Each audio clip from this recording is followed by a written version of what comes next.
l'accompagnement des familles, l'accompagnement des aidants est au cœur des soins palliatifs, c'est au cœur de la démarche de prise en charge du malade. Parce qu'un malade, il n'est pas seul, il est entouré de ses proches, il est entouré de sa famille. Il faut donc à tout prix soutenir cette famille, parce qu'une famille qui est soutenue, c'est aussi un patient qui est mieux. Alors il y a certes le soutien de la famille lorsque le patient est hospitalisé. Je pense en particulier à comment soutenir les familles, les proches à domicile. Parce que là, les familles, les proches sont 24 heures sur 24 avec les patients et de temps en temps, ils s'épuisent. Il faut donc à la fois leur expliquer un certain nombre de choses sur les soins palliatifs, pour les rassurer, pour leur dire qu'ils sont capables. Il faut aussi leur amener des aides matérielles, notamment avec les services infirmiers, avec l'hospitalisation à domicile.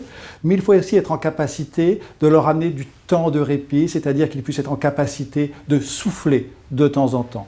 Et pour cela, il y a différentes possibilités. Soit on peut mettre en œuvre une hospitalisation de répit. Et je pense à cette femme qui voulait prendre un tout petit peu de vacances avec ses enfants et son mari était en permanence à domicile. Et bien pour permettre à cette femme, à cette mère de famille de prendre 2-3 jours avec ses enfants, nous avons hospitalisé son mari dans une unité de soins palliatifs. Mais il y a d'autres possibilités qui consisteraient tout simplement à ce que, par exemple, des bénévoles puissent aller à domicile, rester avec la personne malade pendant 2-3 heures, et pendant ce temps-là, sa famille, le compagnon, pourra sortir, prendre un petit peu l'air, et pourquoi pas aller au cinéma ou aller dans une librairie, parce qu'il aura besoin de ça pour se ressourcer. Il est fondamental d'arriver à faire en sorte que les familles, que les proches puissent se ressourcer. Un accompagnement de la fin de vie, c'est long, ça demande beaucoup d'énergie, à nous d'être capables de les soutenir.